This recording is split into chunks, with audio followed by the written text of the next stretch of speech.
Vaikeses Iisraeli Moshavis üleskasvamisest president Trumpi ufo-tsaariks saamiseni. Harvardi astrofüüsik professor Aavi Lööb juhib nüüd Valgemaja teaduslikku algatust tuvastamata õhunähtuste ehk UAP-de uurimiseks. Ja ta on nüüd meiega. Palun aplodeerige Aavi Lööbile, kellel on olnud õigus. Filmite. Ma intervjueerisin paar aastat tagasi selle Hawaii omaga, selle, mida sa tahtsid, ma unustasin selle nime. Ja tol ajal kõik kritiseerisid sind. Ja siin sa nüüd oled professionaalne füüsik ja keegi polnud varem julgenud riskida. Aga sina teadsid, millest sa räägid. Kust sul tuli see jultumus, et sind ei huvitanud, mida inimesed kõik need aastad tagasi rääkisid? Aitäh, mind kutsusid. Ma kasvasin tõesti üles talus ja mind huvitab vähem see, mida inimesed räägivad, kui see, mida loodus ütleb. Teadlasena on mul see privileeg, et saan säilitada oma lapsepõlve uudishimu. Ja kõige põhilisem küsimus teadus on, kas me oleme üksi.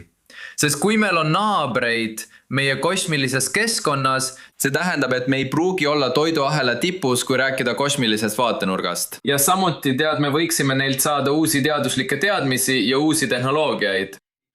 See tähendaks, et kui sa usud Jumalasse, siis Jumal ei ole ainult ühe lapse vanem.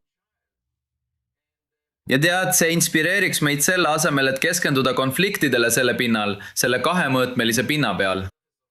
Kivil, millele me sündisime. See inspireeriks meid kaaluma kolmemõõtmelist tähtede vahelist ruumi, mida me saame uurida. Ja kokkuvõttes arvan, et see on inimkonnale väga inspireeriv sõnum. Me kõik oleme samas paadis ja kui meil on naaber, kes koputab uksele, siis see muudaks selle. Tahame igal juhul neilt õppida. Koputus uksele veenab sageli pereliikmeid lõpetama kõik valjud vaidlused ja keskenduma külalisele. See ongi minu lootus tulevikuks, kuid praegu meil lõplikke tõendeid pole. Aga tõepoolest, juba 2017 aastal oli meil üks tähtede vaheline objekt, mis nägi väga kummaline välja. See oli omakujult lame, seda tõukas päikesest eemale mingi salapärane jõud, mis polnud gravitatsioon. Ja see ei näidanud aurustumist nii nagu komeedid, nii et ma pakkusin, et võib-olla on see tehnoloogiline. Ja nüüd avaldab USA valitsus faile, mis on seotud tuvastamata objektidega. Need on objektid, millest Pentagon ja luureagentuurid aru ei saa. Ja võiks arvata, et nad oleksid väga vastumeelsed seda fakti avalikustama, sest see tähendab, et nad ei ole. Oma tööd korralikult tegemas. Aga miks seda kõik need aastad varjate? Kõik need aastad, seda me kõik oleme arutanud. Miks oli vaja seda nii tõsiselt varjata? Ma mõtlen, me oleme rääkinud. Tead küll, sellest 8-tipulisest tähest, kõik on sellest juba kuid rääkinud. Miks pidi see olema nii suur saladus? Esimene põhjus on see, et suur osa sellest andmestikust saadi salastatud andurite abil. Need on andurid, millest USA valitsus ei taha, et vaenulikud riigid teadlikud oleksid. Aga siis teine põhjus on muidugi see, et kui bürokraadid ei suuda asjadest aru saada, nad ei taha tunnistada, et nad ei tee oma tööd. Nad lihtsalt panevad selle kõrvale. Ja nii pakub salastamine sellele väga mugava lahenduse, et USA kongress ei vaataks neid auke Ameerika Ühendriikide kaitses üle. Ja hiljuti andis president Trump korralduse avaldada kogu teabe, mis ei kahjusta ega oma tagajärgi riigi julgeolekule. Ja me oleme näinud 4 avaldatud materjali, mida on vaadanud 2 miljardit inimest üle maailma, mis on üsna märkimisväärne. Ma ei tea ühtegi teist veebisaiti, millel 2 kuu jooksul oleks olnud 2 miljardit vaatajat. Nii et see on teema, mis pakub laiale avalikkusele suurt huvi. See inspireerib ka lapsi, et saada teadlasteks. Ma näen seda siis. Selline asi, ma võiksin sellest terve päeva rääkida. Ma olin üks neist lastest, kes lihtsalt istus, mõtiskles ja vaatas tähti. Nii et ma saan aru, kui ma poleks ajakirjanikuks saanud, võiksin ma ise olla astrofüüsik. Aga tead, sellega seoses ei saa sa... On piluute, ametlikke isikuid, keda nüüd kõik interveeritakse ja kes ütlevad, et nad nägid seda. Inimesed kardavad, et neid hakatakse naeruvääristama. Aga me näeme neid videoid. Mis toimub? Olukord on üsna erinev Steven Spielbergi filmi stsenaariumist, sellest hiljutisest filmist Disclosure Day, kus peaosaliste auto paisatakse vastu liikuvat rongi. Minu auto on terve ja tegelikult küsib USA valitsus minu kui teadlase nõu selles küsimuses. Nii et teaduse puhul on asi selles, et enamasti oleme ebakindlas seisundis, sest meil pole piisavalt vihjeid ega tõendeid. Ja see on nagu detektiivi töö. Ja me saame edasi liikuda kogudes uusi andmeid või analüüsides varasemaid andmeid. Seega peame ehitama uusi sensoreid. Või kui valitsusel on kasulikku teavet, siis minu nõukogu püüab sellele ligi pääseda, et saaksime seda analüüsida. Ja minu lootus on, et me saame selles vallas edasi liikuda. On 2 võimalust. Kas me tegeleme inimeste loodud tehnoloogiatega sel juhul? See on riikliku julgeoleku küsimus. Õige, aga kuidas sa näed seda üles, alla, külgedele liikumas? Ma mõtlen, ilma igasuguse tõukeaineta. Ma hakkan olema inimmees. Sina, ma toon sulle ühe näite. Kujuta ette, et laserkiired loovad atmosfääri kuuma punkti. See on täpselt nagu laseritäpp, mis liigub ringi ja ajab kassid hulluks. Tead küll, nad jälitavad seda täppi just kui see oleks mingi ese.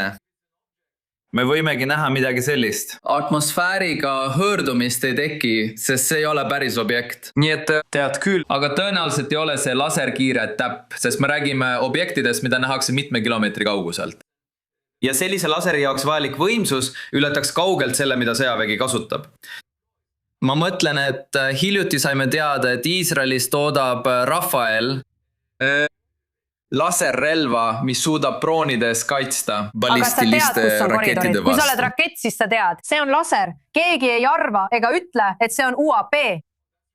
Täpselt nii. Nii et see, et Pentagon ja luureagentuurid pöörduvad minu kui teadlase poole, tähendab, et nad ei ole kindlad, kas see on inimeste tehtud.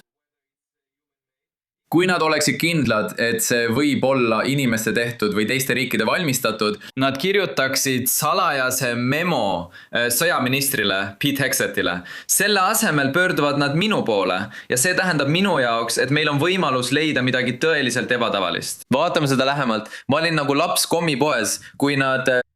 Ma mõtlen, nad võitsid mu kohe ära, kui nad palusid mul seda teha. Nii et tead, veel üks asi, kui natuke tagasi minna, ma mõtlen, sest kui me vaatame tagasi iidsetele allikatele, piibli aegadele, siis on ka piiblis ja tooras palju allegooriaid. Ja ta tead, kas Sohar räägib nendest asjadest? Sa kuuled lugusid Samaariast ja tead kõikidest neist teooriatest, mida paljud inimesed arutavad. Aga tead võiks arvata, et need asjad ei teki tühja koha pealt. Ma mõtlen, folkloor ei ole tingimata nii kaugel tõest. Jah, see on see, mis see on... Kõik aksepteerisid seda siis. Miks teadus peab selle tõestamisega asja keerulisemaks tegema? No, ma püüan öelda, et teadus ei pea asja keeruliseks tegema, aga me peame tõenditele tähelepanu pöörama, sest lood ei pruugi olla tõesed. Me teame, et poliitikud räägivad avalikkusele lugusid, mis lõpuks ei vasta tõele. Religioonid teevad sama. Nii et meie jaoks on edasiliikumise viis koguda tõendeid, vihjeid, mis juhatavad meid tõe poole. See ongi erinevus. Ja muidugi võtab raske töö tegemine rohkem aega kui lugude jutustamine. Sellepärast ütlen ma, et hoiame orbidel silma peal. Mis on teatatud? Mitte sotsiaalmeedias. Korvpallitreenerid ütlevad, hoia silmad pallil, mitte publikul. Ja just seda peamegi tegema. On võimalik, et meid on minevikus külastatud. Tegelikult omandasid inimesed paljud oma praegused võimed tänu nõuannetele, mida saime külastajatelt, tähtedevahelistelt külastajatelt. See on võimalik, meil lihtsalt puuduvad lõplikud tõendid selle kohta. Ma loodan, et me suudame selle leida. Kui keegi peab selle leidma, siis oled see sina. Sa pead lõpetama selle, mida alustasid. Kas nad siis ei maandu siia ja lase meil pruuve võtta? Aga aitäh, ma annan endast parima ja loomulikult suurem pilt on see... siia, et saaksime seda testida. Kui sa usud Jumalasse, siis see tähendaks, et Jumal ei ole ainult ühe lapse vanem. See on loogiline. Aitäh sulle, Avi. Ma võiksin sellest lõputult rääkida. Me peame selle vestluse hiljem jätkama. Mulle väga meeldib see teema. Suur aitäh sulle.